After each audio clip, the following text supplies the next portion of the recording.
springtime. These are good to eat.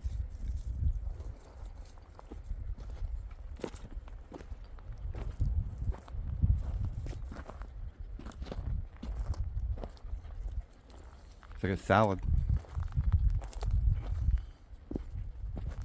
And they're plentiful. The oak leaves coming on.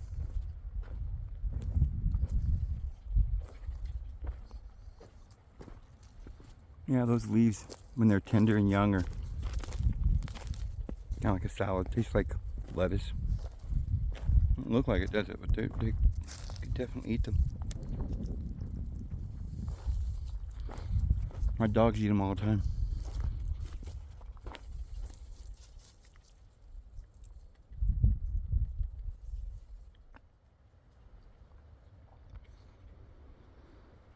It's springtime in Alaska and 40 below.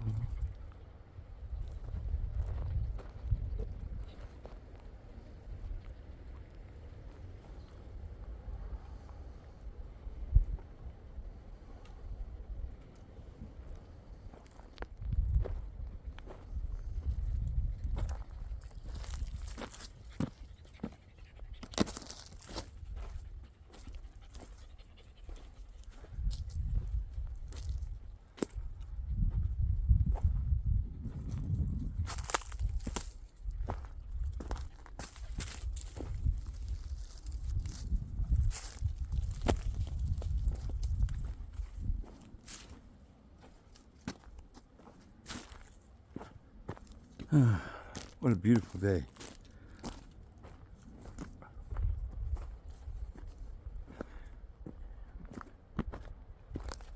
Check out the people's land. Nobody here yet.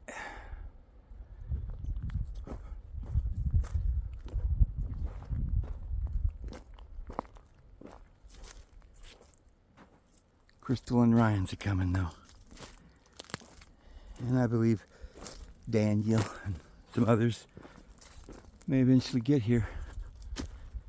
The Lord will. I do believe that there will be 144,000 in this area.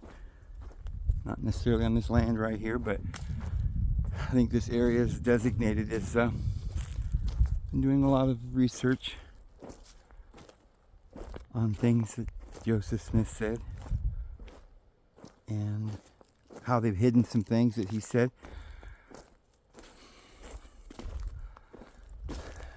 The prophecy where he pointed to Snowflake, and the guy said it looked like it was Snowflake because there's no big cities in that area.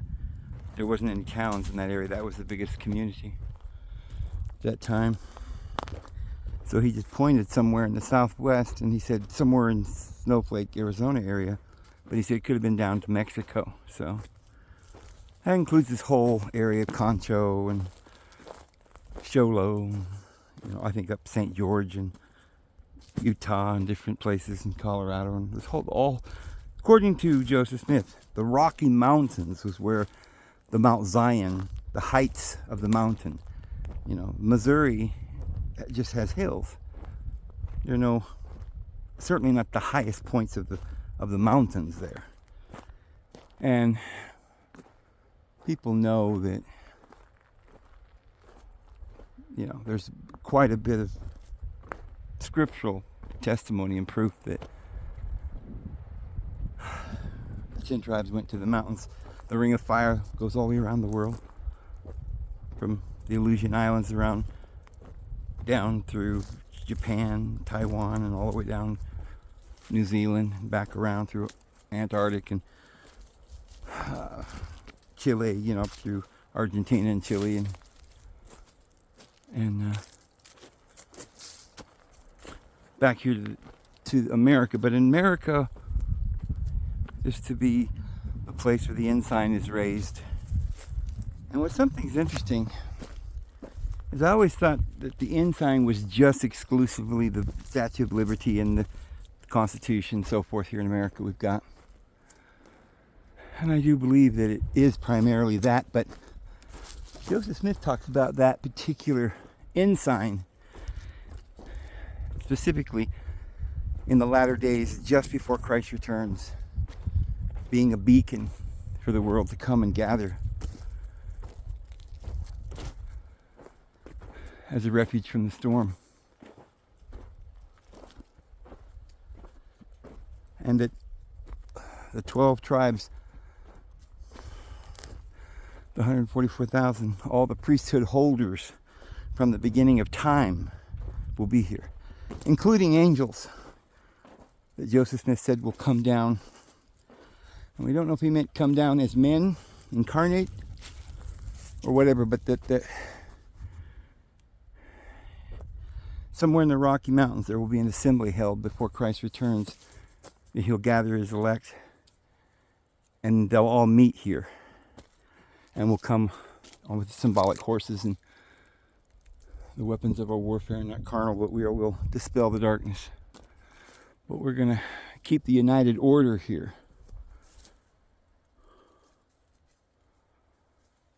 It was kept 166 years. They kept the united order, the native tribes, according to Joseph Smith.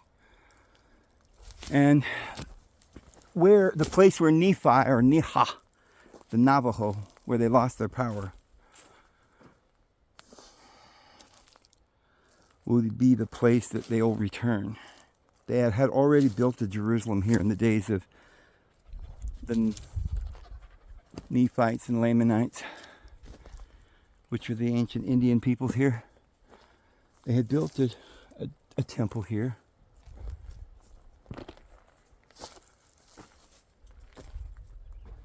And the Book of Mormon talks all about it. It was in the borders of the Lamanites. And the Nephites helped build it. It was a universal temple for all people. And there's quite a few prophecies where Joseph Smith talks about going to Zion in the mountains. Adam Onde Ammon, by the way, is in the mountains. It's the mountains of Adam Onde Ammon, not the hills of Missouri. See, Missouri was a territory. In 1831, the Missouri Territory extended from present Missouri all the way to the Rocky Mountains. It was the Missouri Territory. And when Joseph Smith said far west, that was a term used in those days. It referred to the Rocky Mountains, far west part of the United States. People have today, what happened was when Brigham Young and his crew went in, the Masons, and murdered Joseph Smith.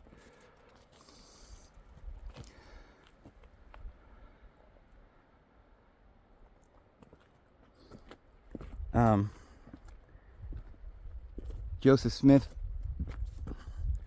they were trying to get Joseph Smith to accept a new doctrine of polygamy and pedophilia. They were wanting little children.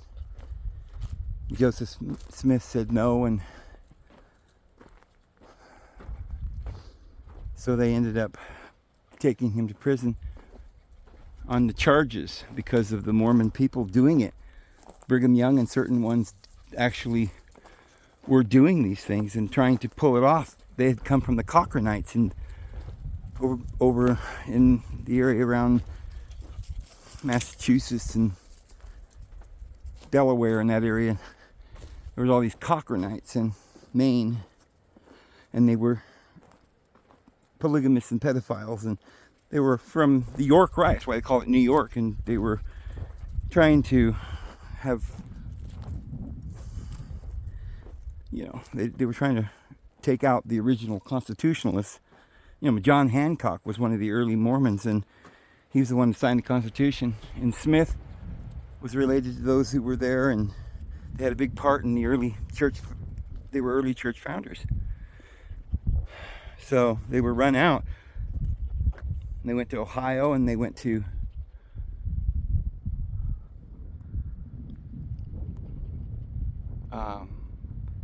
Nauvoo, Illinois. They went to Missouri.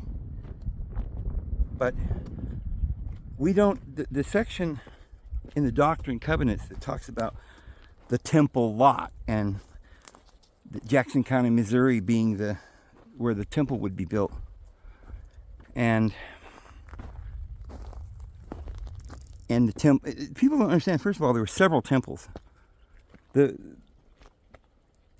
temple lot in Independence, Missouri,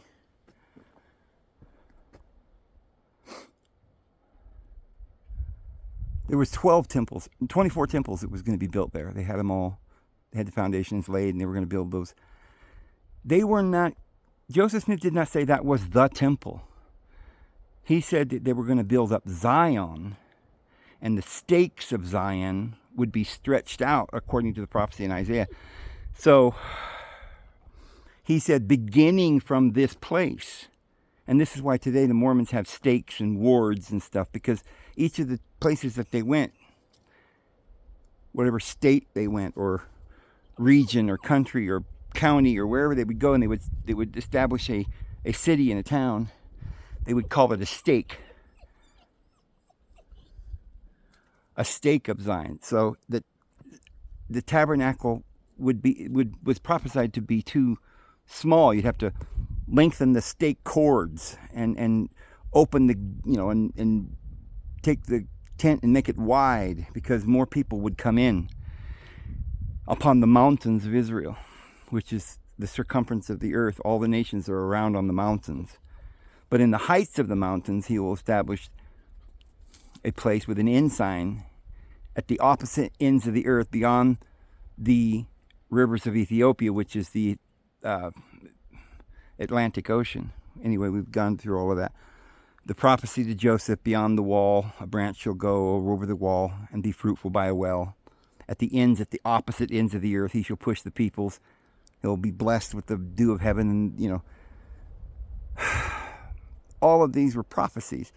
And specifically that the land with outstretched wings like an eagle at the extremity of the earth, in the heights of the mountains of the eternal mountains, or the everlasting mountains. Now, again, that word is ages. So remember, there's 12 ages in a circle, and this eternal, or mountains aren't really eternal, it's trying to say the entire circumference of the astrological wheel. It's a circle, and all the way around that circle, the center was Heliopolis in Egypt.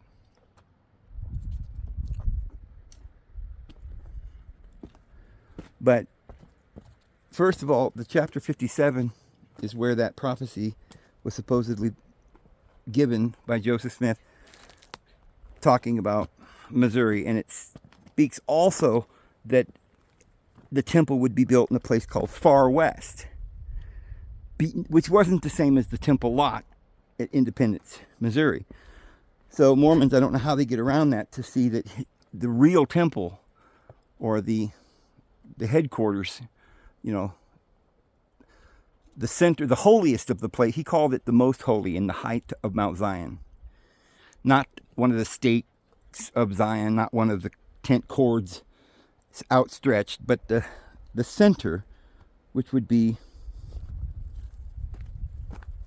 he called it, one of his prophecies, the most holy of Zion, that they were going to build up. And he said that would be in Far West. Now today there's a little town in Missouri called Far West, Missouri, and the Mormons are told that's what he meant. But everybody knows that Far West refers to the Rocky Mountains, and Missouri was a territory that went all the way to the Rocky Mountains. And so what's happened is that document where he wrote that, everything that Joseph Smith said has been altered. Words have been changed, like where it says bordered by the Lamanites, it's actually in the territory of the Lamanites. They added the word border in a couple of places, stuff like that. Well, in this case, the entire chapter, section 57 of the Doctrine and Covenants wasn't in the original 1835 edition of the Doctrine and Covenants.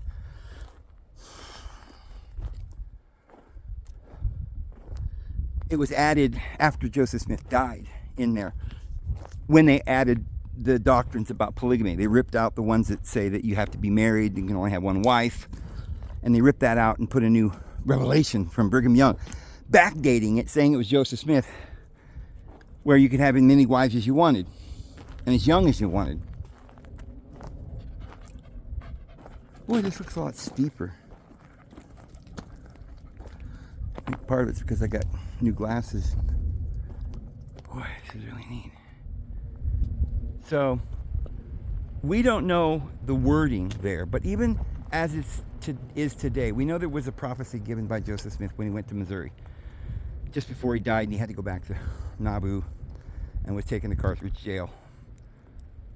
All of his prophecies up to that point were to go to the Rocky Mountains, go to the Rocky Mountains. And he said Brigham Young would lead the people to hell. They'd build a big city in Salt Lake. He said they would build eastward, northward, southward, and westward, but the people would become very powerful and rich, and they would fall.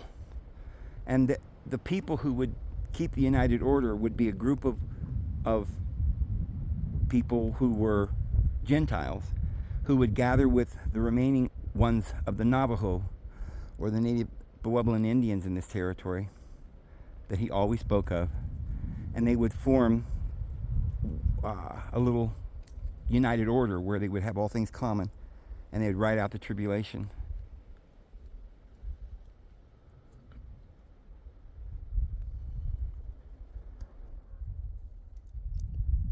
In the heights of the Rocky Mountains, mountaintops, tops of the mountains. Where I'm standing right here is 8,000 feet.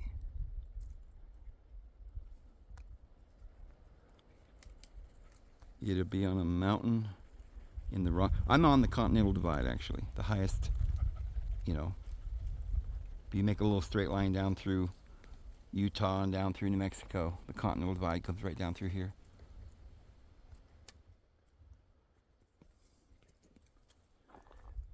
So in this area, it was prophesied that they would have the United Order, and it's odd because I didn't even really know about this when I started. When I bought this land, I didn't buy it to go to a place that was prophesied. But by happenstance, the Lord drew me here. It wasn't happenstance. I believe the Lord told me to come here. And every day he tells me more about why I'm here. When I got here, I had no idea that the Lord would give me, not me, but us, the saints, if you would like to put it that way, this beautiful land at the top of the world on the Continental Divide, where Nephi lost his power in the region of the Lamanites, where the Gadianton robbers fought and battled with the last of the righteous Nephites. Gadianton robbers had secret combinations. See how things have gone full circle? Here we are being run again. Like the original Nephites, they all deteriorated in wars and things and came along, and they, their beautiful 166 years of living in the United Order, having all things common and peace. This is an old Indian ruin right here on this property.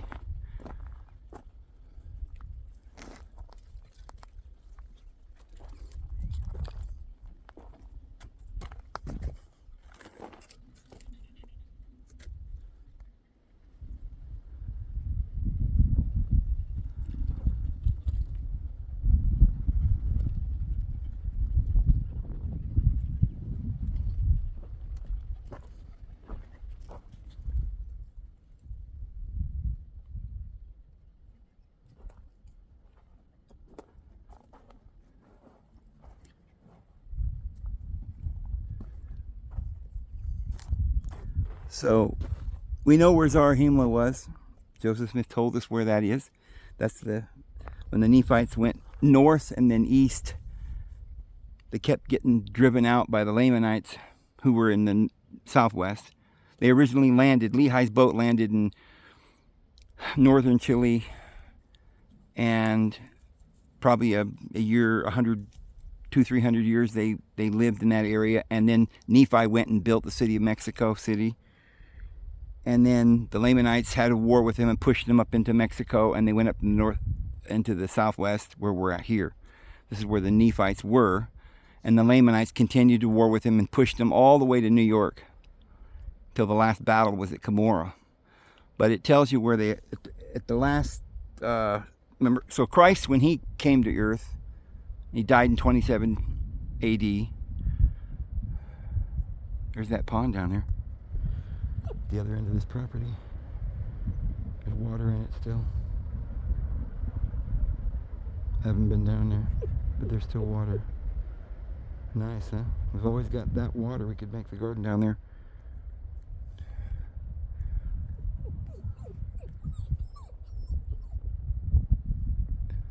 But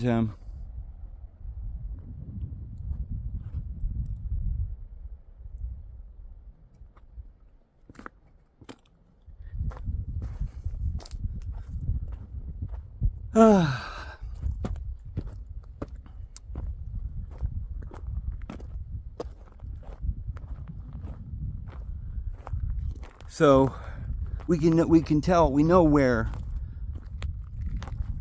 Nephi lost his power. It had to be in this region.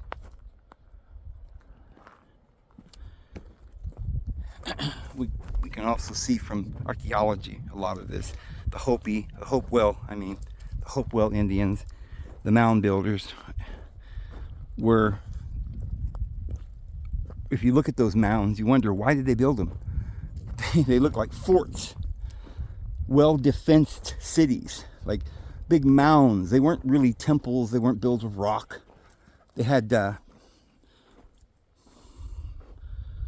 wooden defenses built, piles on top of the mounds. The mounds were just made out of dirt. This might have been another spot where there was an original ruin here.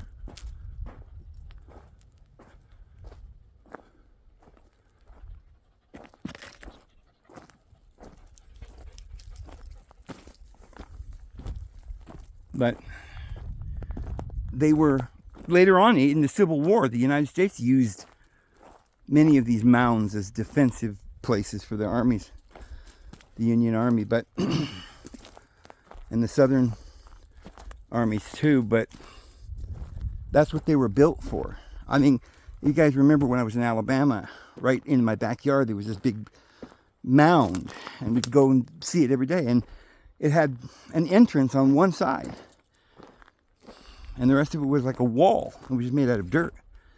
It was a fort, a place to hold up the army, store food, and wait for the enemy in a defensive position to fight. Why were they fighting? Because the Nephites had been pushed into that region, and they had to fight.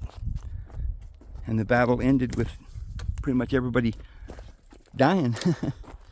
There was a few of these people here when white man arrived, but most of the civilization was kind of wiped out. That's why they were living in tents, teepees. They were refugees when we got here. I guarantee we would not have defeated them if we'd have gotten here a few hundred years before. They had defense cities, and they had copper helmets and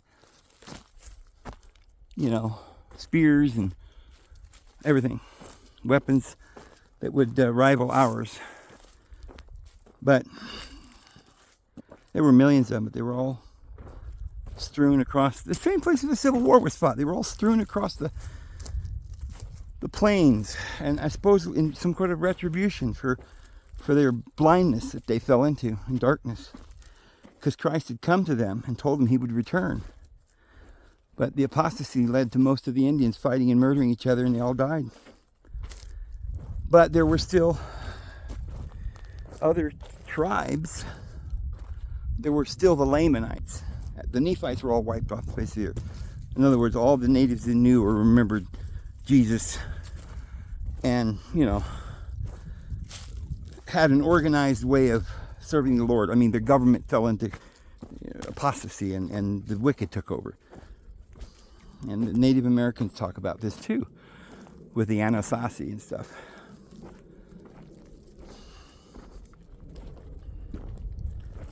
But if you look at all the natives, everywhere in the United States, they're all living in tents. They were refugees. There were no cities. They were all gone.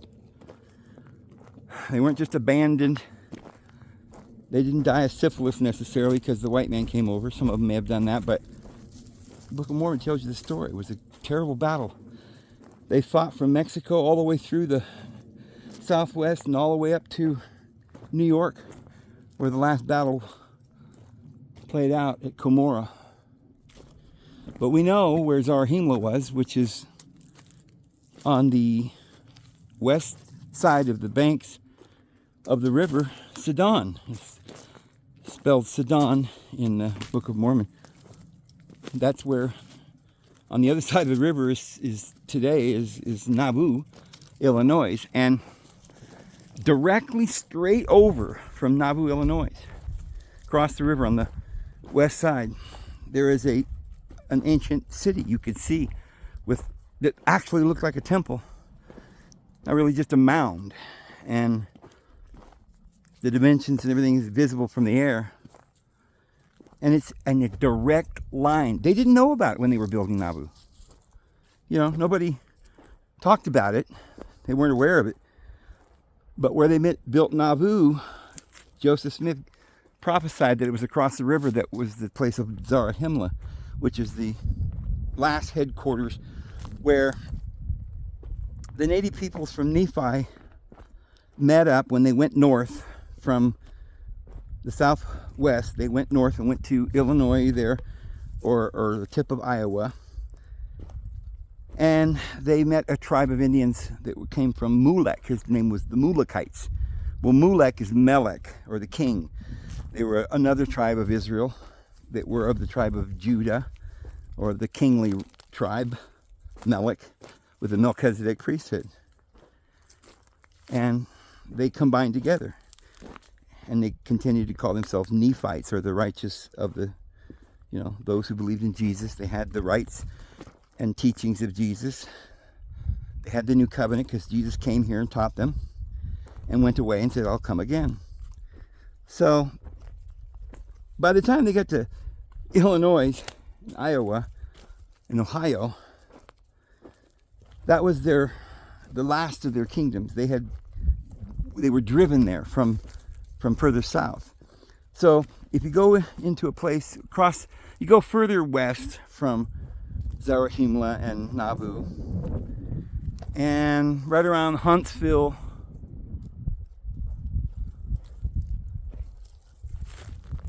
Missouri, Joseph Smith said was an ancient city called Manti. And now we know that Manti was at the southwestern, going towards the southwestern extreme of the land of the Nephites that was having their capital at Zarahemla. Their southern border was Manti, southwestern border. And they rule all the way down to Florida, but their western side and further south was Manti. And we know that it wasn't too far beyond the city of Manti, or Missouri, where Joseph Smith said was the territory of the Lamanites. So where you leave that area of Missouri, you go into Oklahoma and the plains. And then you see all these Pueblo and Indians and come to the Navajo and stuff. That was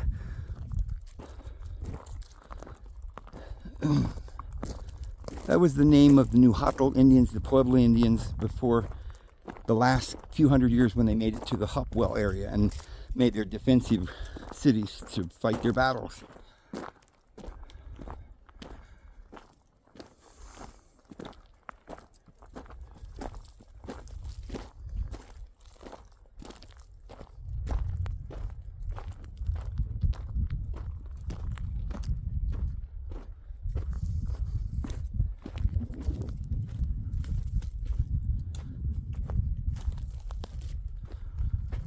So because we know where Zarahemla is, the hill Cumorah, the city of Manti, we know where the Gadianton robbers were, somewhere around St. George, Utah.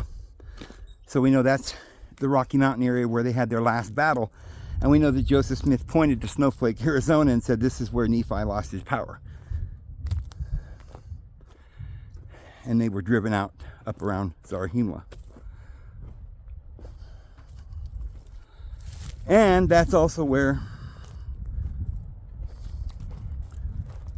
we've talked about before, where King Noah was. And Abinadi the prophet wrote the Ten Commandments on a stone as a testimony, a large stone. But see, the interesting thing is that, as you guys know, there's a large stone about the size of a big motorhome with a flattened side on one side where it's chiseled into the rock. Around the time that this is supposed to have happened, there's a rock with the Ten Commandments written on it. So that would be the waters of Mormon, where they were baptized. So it would have been after Christ sometime.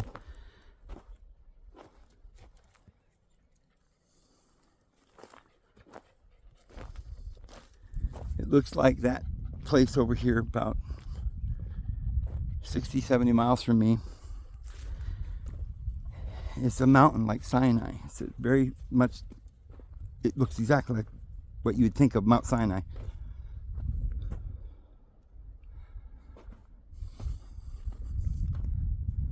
And at the top there's an altar with the name of Yahweh written in paleographic Hebrew on the side of the altar. But at the base of the mountain, there's this rock with the Ten Commandments written.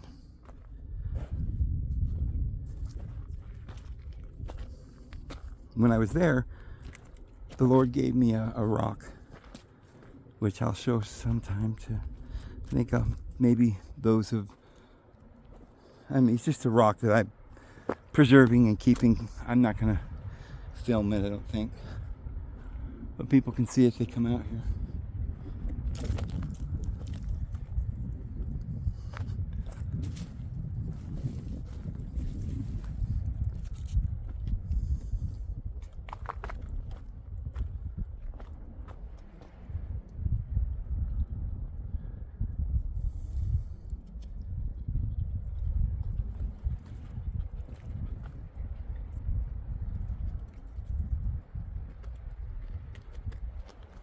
Right there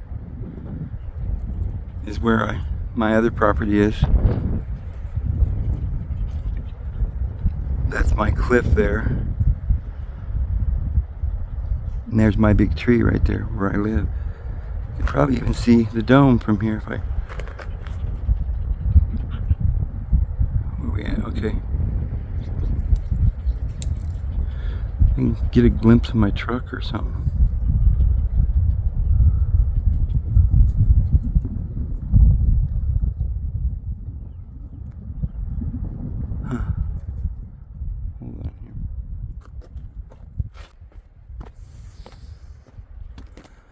So chapter 57 is not even in the original, and I suspect that if that was a legitimate prophecy, that they didn't just make it up. Brigham Young did that kind of thing to change, like he did the polygamy thing. But if that's a legitimate thing, we don't know that it's worded quite right. But like I said, it's odd that it says beginning from this place and uses these terms like stakes. It's worse, I can't see. Stakes of Zion. Proving that Zion was going to be a spiritual kingdom built by the saints and their communities. And there would be many temples. But that the most holy would be somewhere in the Rocky Mountains in this area. and the other locations would just be stakes. So he said, go to the Rocky Mountains, but beginning from this place, we're going to build up Zion. That's what he really meant. And like I said, we don't even know if the wording of that prophecy is even correct.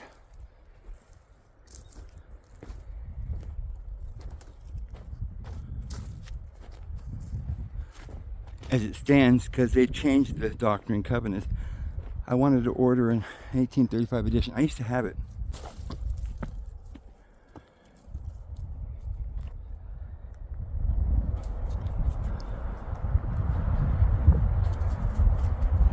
That's my favorite spot over there. And at the base of that is a natural temple. I love all these rocks out here.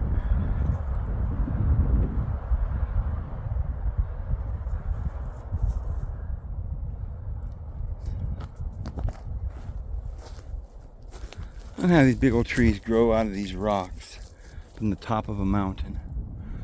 Where do they get their water?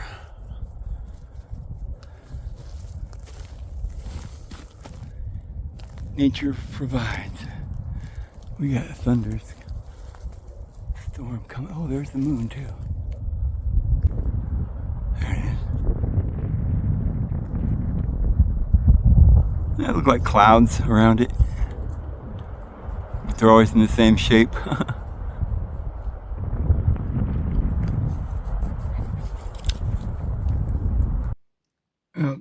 I just went to this website here. Notice what this says. This is, well, I don't want to go up, I'll lose the spot here, but chosen people, chosen land, Utah as the Holy Land. Philip L. Barlow, 2007. But down here it says, Young and his fellow strategists considered a number of locations, including Texas, but words allegedly spoken by Joseph Smith before his own death: prepare to take the saints to the fatness of the Rocky Mountains, placed the far west at the top of the list. In 1847, just 3 years after Smith's death. So here's the phrase, far west.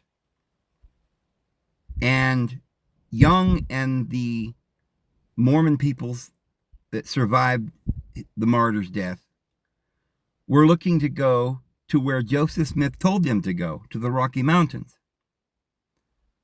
a place called the Far West. Strange, there's a little group of people that never made it anywhere, just a few miles beyond Nauvoo, at the other end of this little dinky place we now call Missouri, which at that time, in 1831, when Joseph Smith said to go far west, Missouri went all the way, the Missouri Territory went all the way to the Rocky Mountains. Here's a little midget elf house. Got a little window. See, the elves live in here. What an awesome little place for a little varmint to live, huh? We got a window.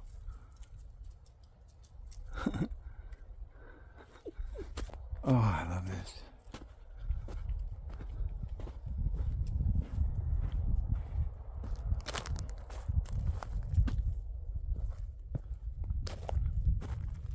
It seems strange, especially since after Joseph Smith died, there's absolute, adequate, complete proof that many of the records had been gone through and words changed.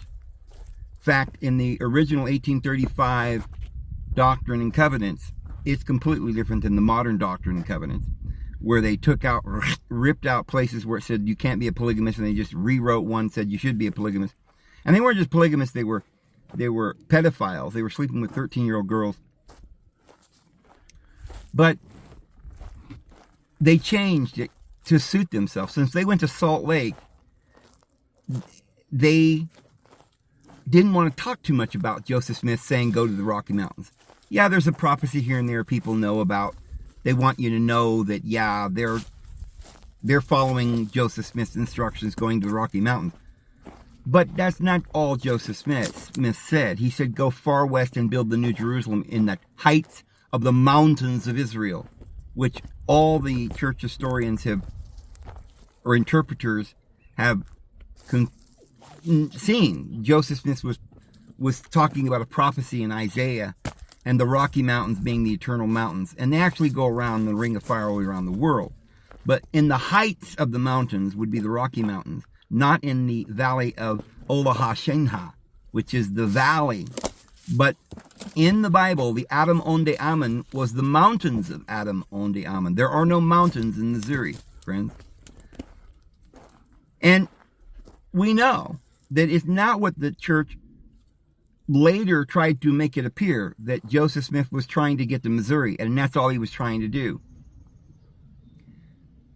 Joseph Smith was not trying to get to Missouri. Joseph Smith was run out of Ohio, and all of the Mormons there, they were brutally run out of there, made their way to Missouri, got ran out of there by Governor Boggs, were trying to develop a place in Nauvoo, Illinois, and finally they murdered the prophet there, and they were ran out of there. They weren't going to a little place called Far West, Missouri. Why would you name a town Far West, Missouri? Far West in Missouri was the Rocky Mountains, and this is why so many of Joseph Smith's prophecies have to do with the Rocky Mountains. But if the church let you see all these, you'd find out that Far West was in the mountains. I mean, that prophecy that we talked about the other day where Joseph Smith pointed on the map to Snowflake, Arizona, and said that this would be the place somewhere in that area, from there towards the Mexican border, then that area would be the place where the saints would finally gather and perfect the united order before Christ come. And it's also where Adam Onde Ammon, where the 144,000 or all the holders of the priesthood will eventually arrive and congregate in a big congregation, an assembly or a congregation or a gathering to Mount Zion. And here's the thing, it's all throughout the Mormon literature that they couldn't eradicate. Today, the Mormons talk about stakes of Zion, and certain towns are a stake. Well, evidently this tent or the tabernacle or the New Jerusalem became, which is what it was originally. It was a tent when Moses had it. And then they built a tabernacle, which is a bigger tent, and it turned into a temple.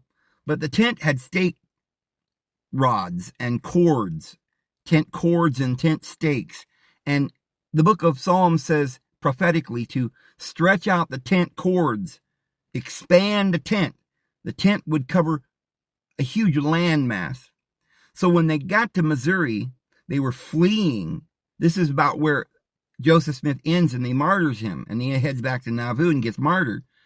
But at this point, they're fleeing. Their destination isn't there. It's far west. And he says, from this place in Jackson County, Missouri, beginning at this place, this will be the foundations. But later he talks about this temple, the outer foundations, and he talks about the place which is the most holy. And where they would build the New Jerusalem would be the most holy. It wouldn't be a stake. It wouldn't be a beginning point, but it would be the ending point where they would finally build the New Jerusalem. Now, yes, Brigham Young ended up going to the Rocky Mountains and building a grand temple, but it's a very Gothic temple. It's a Masonic temple.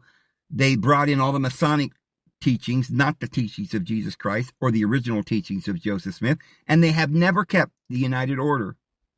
And Joseph Smith gave a prophecy predicting that they would become wealthy and rich and powerful and corrupt, and that the saints, the true saints, would be from Snowflake, south of Salt Lake, from St. George, Snowflake, Arizona, all the way down to the Mexican border. And this would be the area where they would reform the final gathering in preparation for Christ's coming.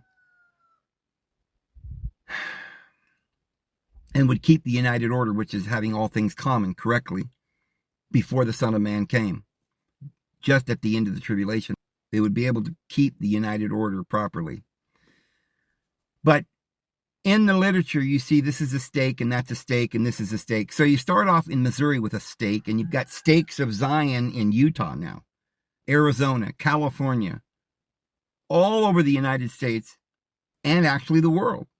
Because they knew that what Joseph Smith meant was that from the beginning, from this place, we're going to start building temples. And he had planned many temples. In fact, the temple lot in Missouri that they talk about had originally plans to make 24 temples, not one. And there were many other temples, the Nauvoo, the Kirtland, and they had plans to make one at Alam Onde Amen, which is a place that after Joseph Smith died, they just decided this must be it, because it was right about that time that the Missouri Territory was shortened to the smaller little place called Missouri. And people began to think he meant there, and they just said, oh, it must be a town called Far West. But no. He never said it would be a city. It says in the original 1835 edition, it doesn't say the borders, by the borders of the Lamanites, but in the Lamanites' country, they would build the city of Zion, not at the borders of the Lamanites. And the Lamanites were in the southwest. And we can prove this with all of the geography that you see in the Book of Mormon. We know where the narrow strip of land is. We know where the hill Cumorah is, up northeast of Buffalo, New York.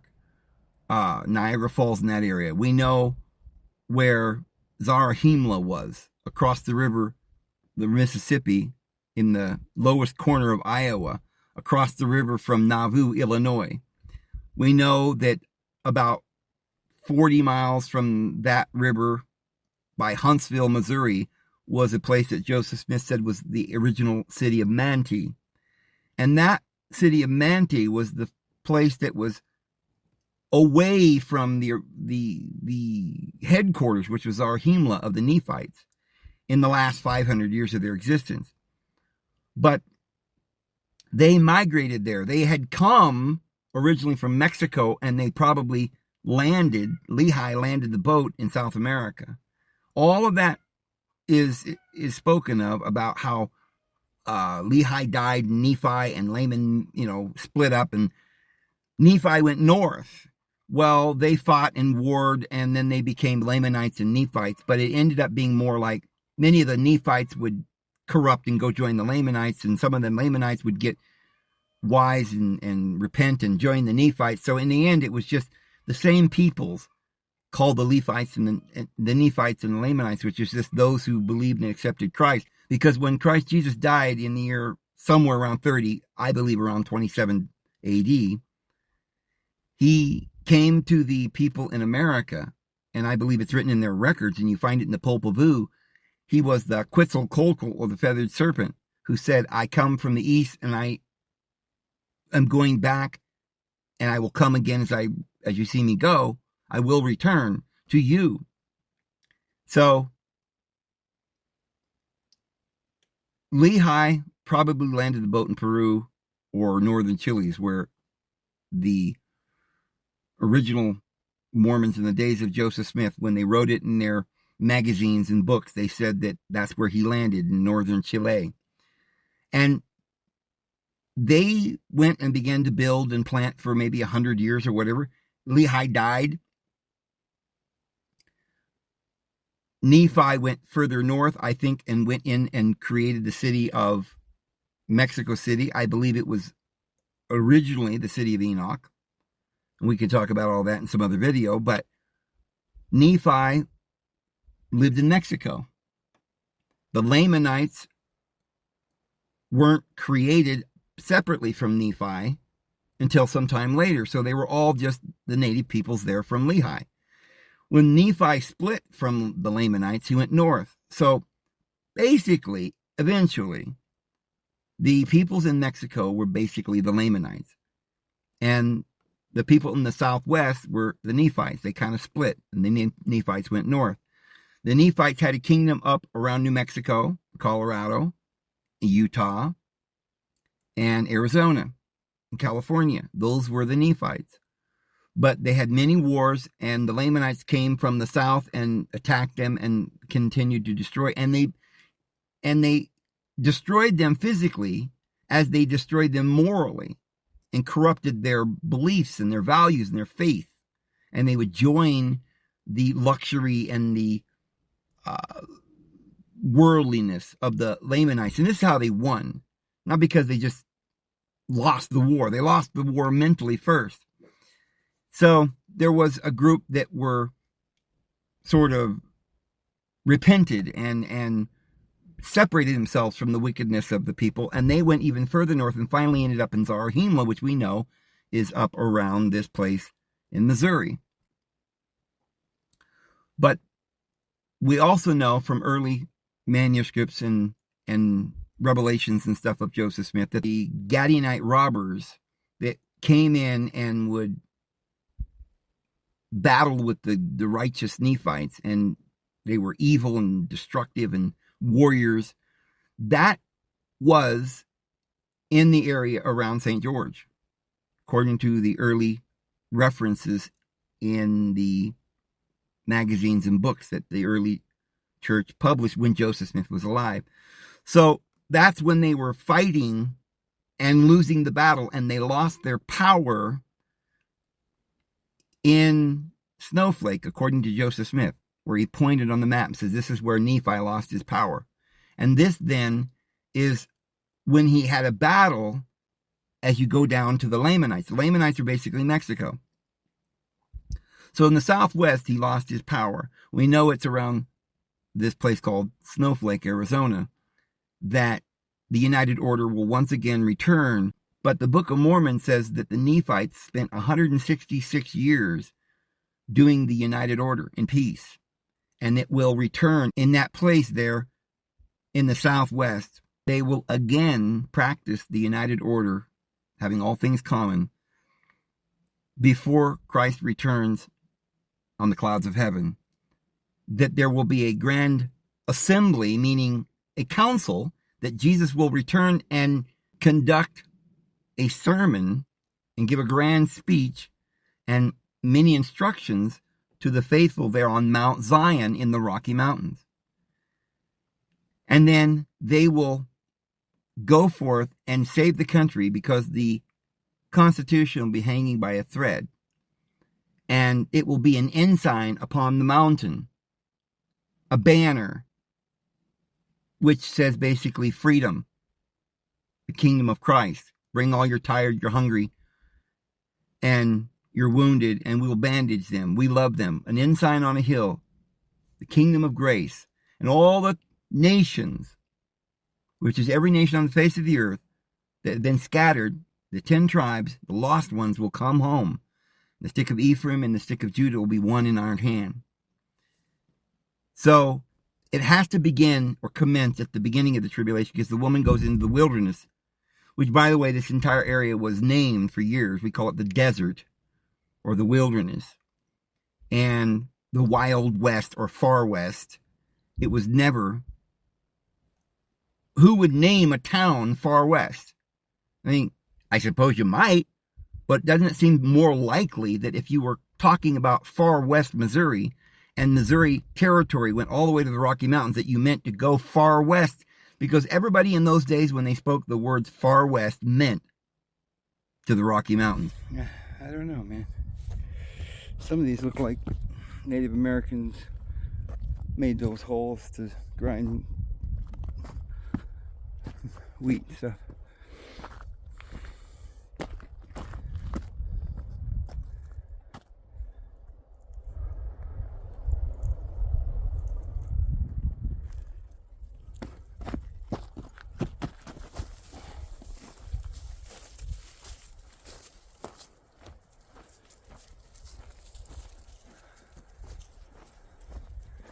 I'm Bucky. You're not Bucky, you're Buffy. I noticed that all these dogs have got a B. Buster, Bucky, Buffy, Bubba. And I didn't mean to do that, but they're all just kind of nicknames anyway right now. Oh. Boy, I get dark clouds coming, huh? Right over there. Ooh. Dark clouds are coming. I love the clouds in the summertime. The storm.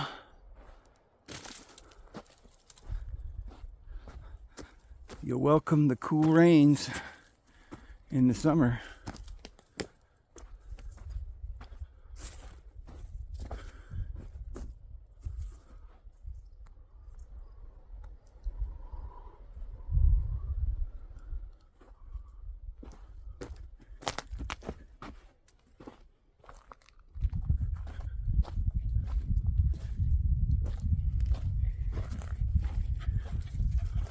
I always go up there. I'm gonna go this way. I can get through here.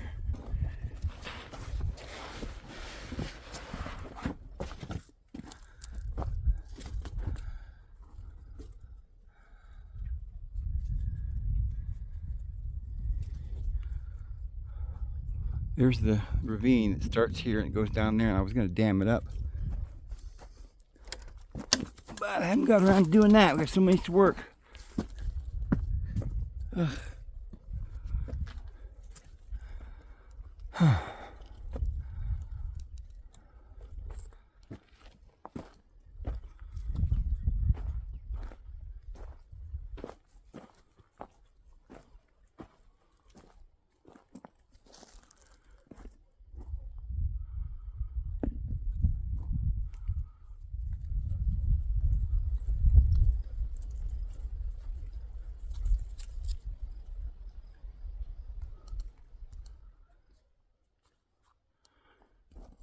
It's probably where the coyotes and wolves and elk and everybody get their water all the time.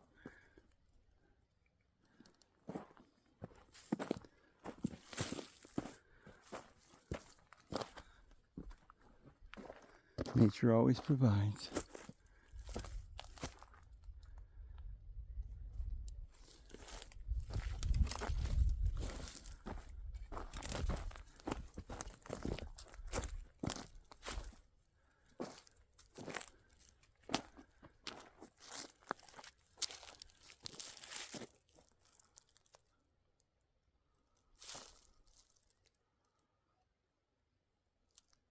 Huh.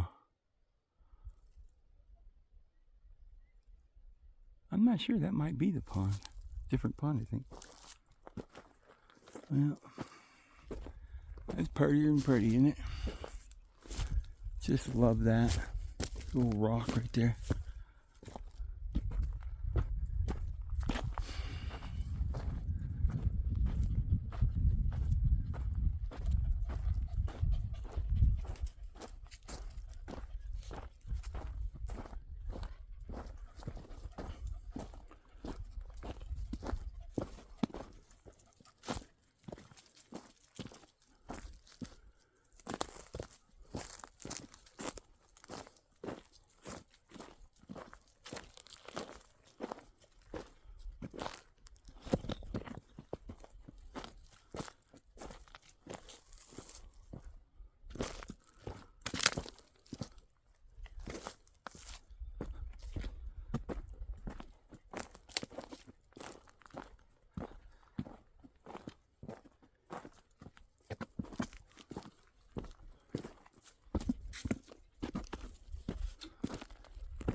Now somebody's making something there.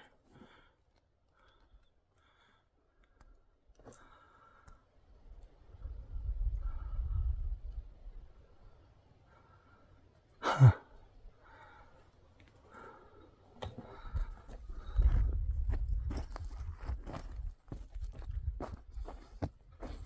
I've seen those little critters on top of the rocks. They just look like squirrels.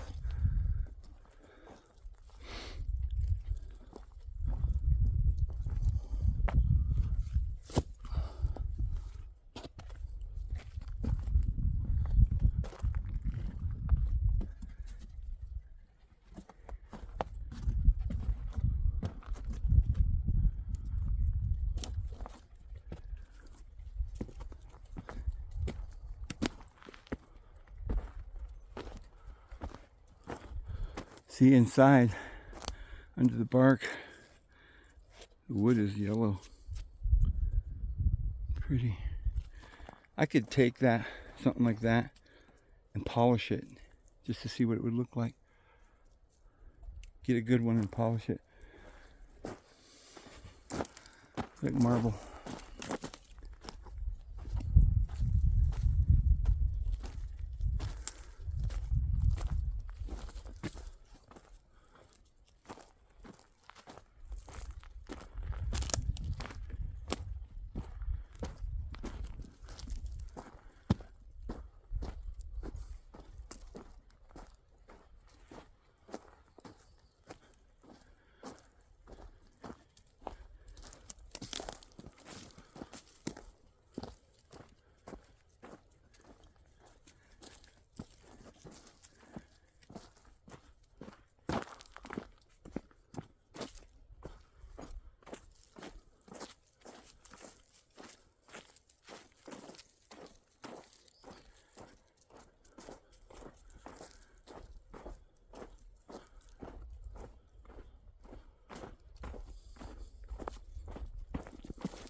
Huh. Go that way or go down this way? There's those red rocks over there.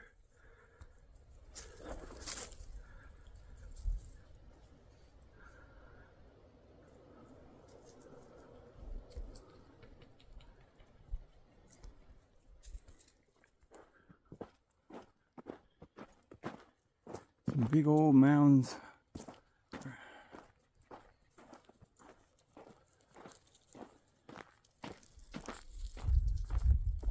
Of dirt here.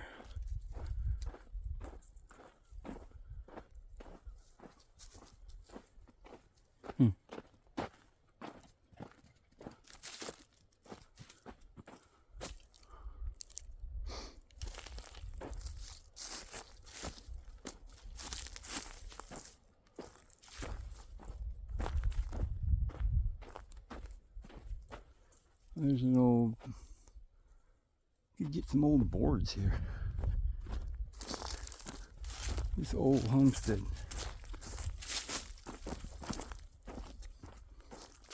My mother and family used to go and dig up old dumps and stuff, and sometimes you'd get old boards. Panel the bedroom with it or something, yeah. What in the world? Big old hole. Is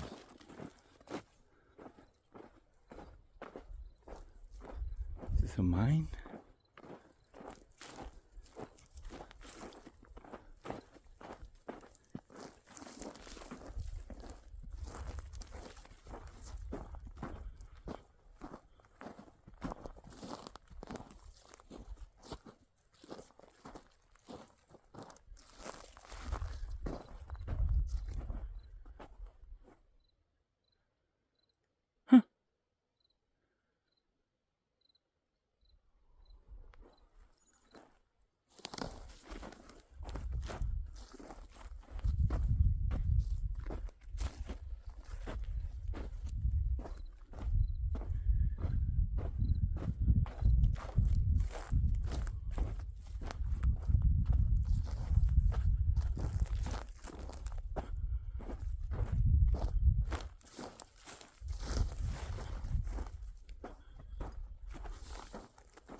Oh, big old elk tracks.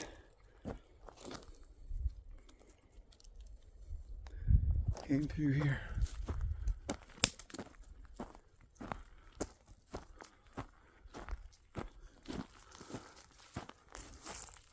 It's actually the home of a lot of elk because of that water down there.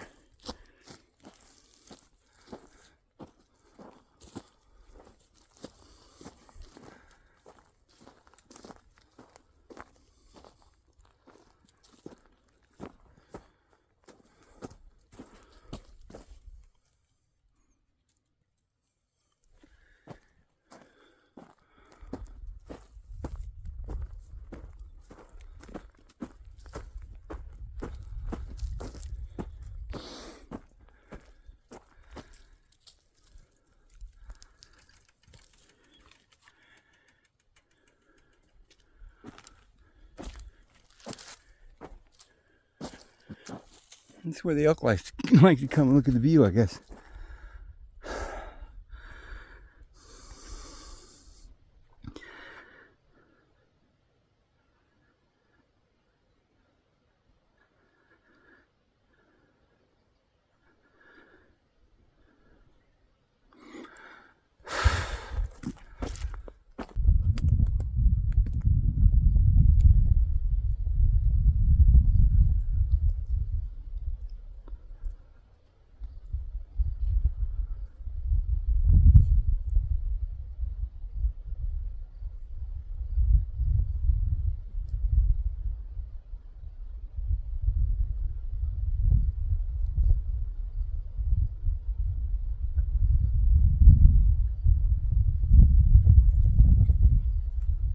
The mountains of Adam Onde Amen.